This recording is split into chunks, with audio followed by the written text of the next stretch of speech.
салом тамошобинони азиз, ба таваҷҷӯҳи шумо барномаи иттилоотии пайғом аз телевизиони Симои шаҳри Панҷакен тақдим мегардад. Инак ба гузоришҳои мо таваҷҷӯҳ намоед.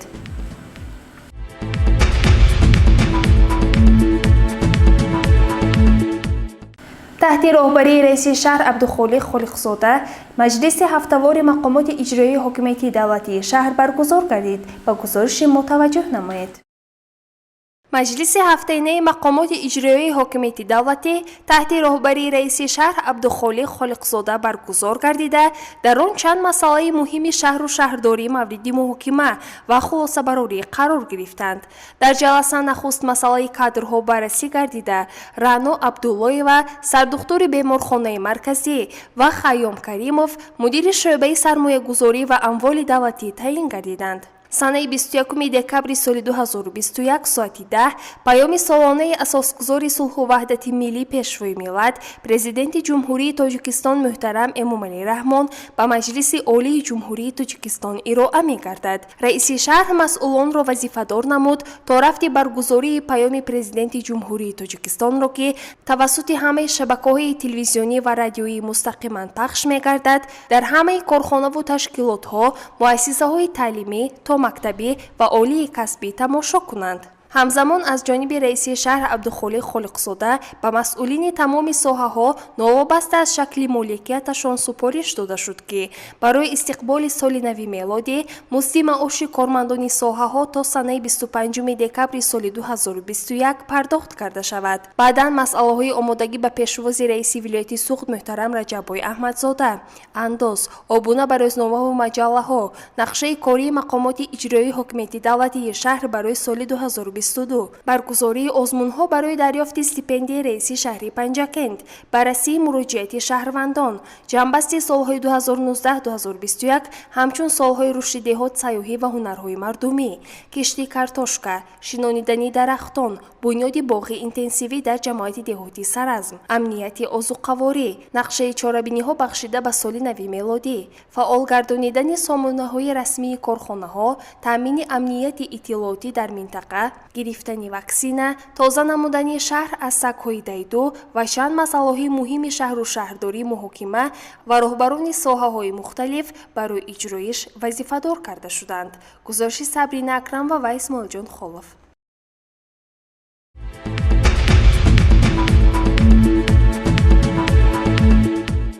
заминҳое ки 27 сол бекор хобида буданд ба гардиши кишоварзӣ дароварда шуданд.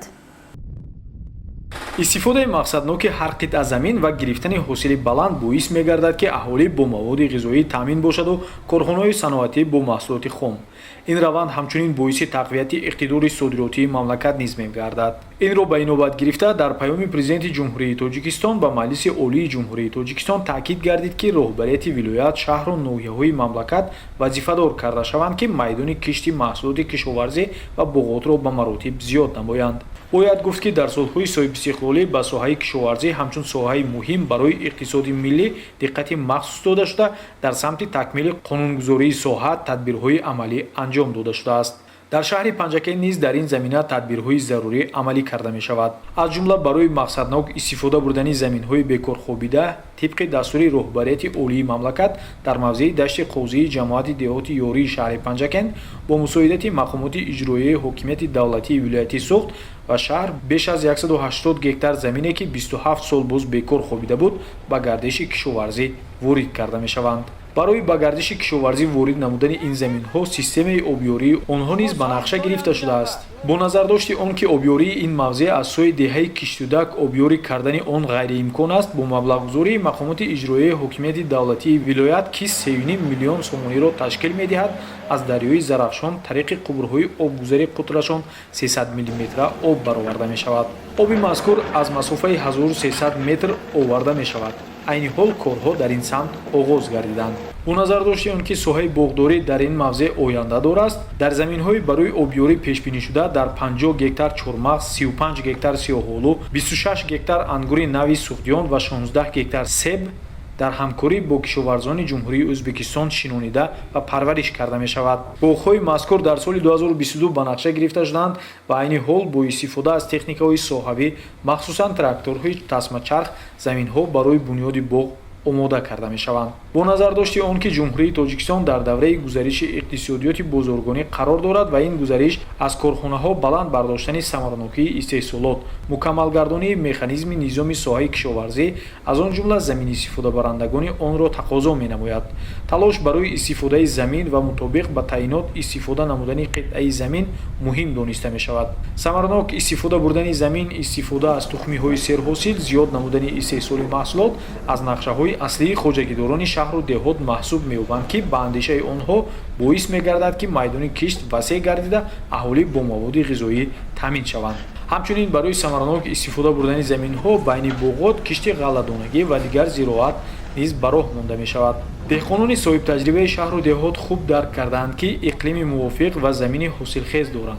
аз ин рӯ кӯшиш мекунанд то бо истифода аз қоидаҳои дурусти агротехникӣ ва тухмиҳои хушсифат ҳосили баланди зироату сабзавот ва боғотро ба даст оранд. мавриди зикр аст ки тоҷикистон кишвари аграрӣ аст ва асоси иқтисодашро соҳаи кишоварзӣ ташкил медиҳад.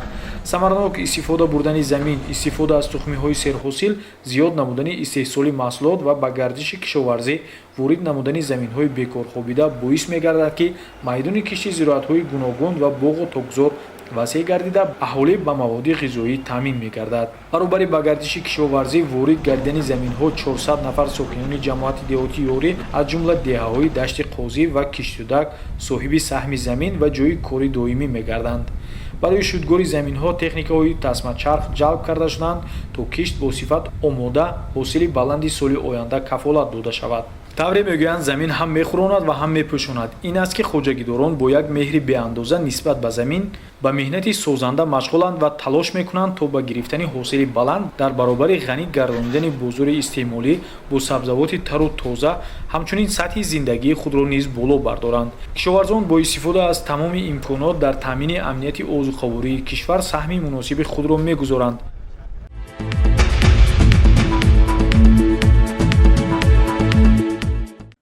бо ташаббуси муассисаи давлатии рекламаи берунӣ, ороишӣ ва чароғонкунӣ дар ҳудуди шаҳр чароғакҳои роҳнамо аз таъмир бароварда шуда истоданд. ҷураев умед ҳастам, муовини директори муассисаи давлатии рекламаи берунӣ, ороишӣ ва чароғонкунии шаҳри Панҷакент. айни замон дар шаҳри Панҷакент дар ҳудуди шаҳр 8 чароғакҳои раҳнамо ҳастанд, кор мекунад ки аз онҳо яктоаш тариқи барқ, 7 дигараш тариқи офтобӣ, нурҳои офтобӣ кор мекунад.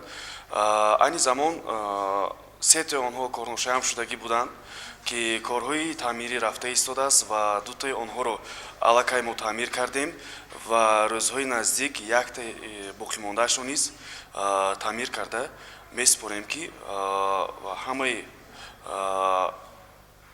шаҳрвандон метавонанд бевосита истифода баранд. имрӯз барои дар арафаи соли милодӣ барои чароғон кардани шаҳр ба ғайр аз чароғаки раҳнамо чӣ корҳо ба шумо меёбад? ғайр аз чароғакҳои раҳнамоӣ, корҳои ороишӣ чхеле ки мебинед дар назди ҳукумат ороиш кардани умуман назди ҳукумат, умуман дигар мавзеъҳои шаҳр, на фақат шаҳр, балки деҳотҳо низ дар ояндаи наздик ҳозир мо тасмим гирифтаем ки ҳар як симчӯбҳое ки дар шаҳр ҳастанд, дар умум дар дохили шаҳр зиёда аз 500 симчӯб аст, ҳамаи онҳо ва на ҳамаи онҳо, умуман минимум 50% онҳо аллакай намуди нави чароғонкуниро дар бар мегирад ки онҳо зеби гӯем ки шаҳрамонро боз ҳам хушрӯтару зеботар мегардонад.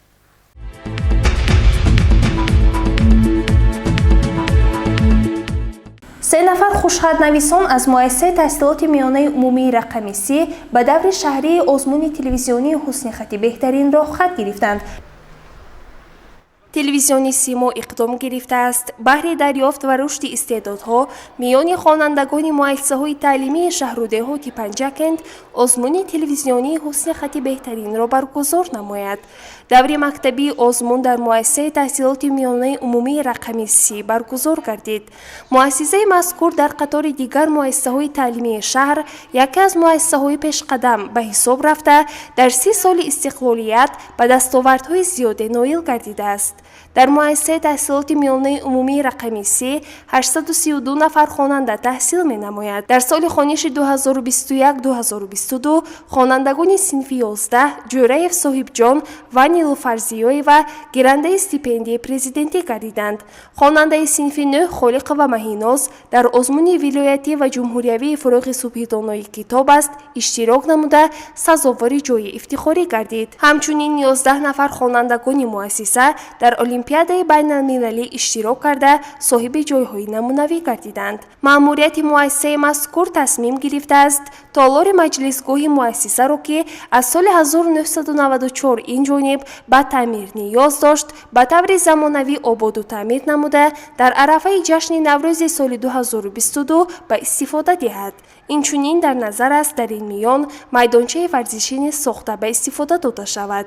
муассисаи таҳсилоти миёнаи умумии рақами 3 ба давраи зимистонгузаронии солҳои 2021-2022 пурра омода буда ба миқдори зарурӣ ангишт, ҳезум ва дигар маводи лозимаро захира кардааст. дар озмуни телевизионии ҳусни хати беҳтарин хонандагони муассиса фаъолона иштирок намуданд. пас аз шинос намудани иштирокчиён бо шартҳои озмун омӯзгори муассиса матни диктантро ба хонандагон пешниҳод сохт ва онҳо бо дарки баланди масъулият диктантро навиштанд. сипас аз ҷониби аъзои ҳакамон матни диктанти иштирокчиён тафтиш гардид ва ҳамин тавр Солиҳова Омина хонандаи синфи 5А, Ҷалолова Шамсия хонандаи синфи 6 В ва Назираи Рамзиддин хонандаи синфи 7А ба даври шаҳриро хат гирифтанд. ёдовар мешавем ки озмуни мазкурро ширкати ватании Рахш такси дар шаҳри Панҷакен сарпарастӣ менамояд. бояд қайд намуд ки баргузории озмунҳои гуногун баҳри дастгирӣ ва ҳавасманд намудани ҷавонону наврасон хеле муҳиму саривақтӣ буда онҳоро дар рӯҳияи ватандӯстиву хештаншиносӣ равона месозад. гузориши Сабрина Акрам ва Вашо Ҳусайн Солиҳов.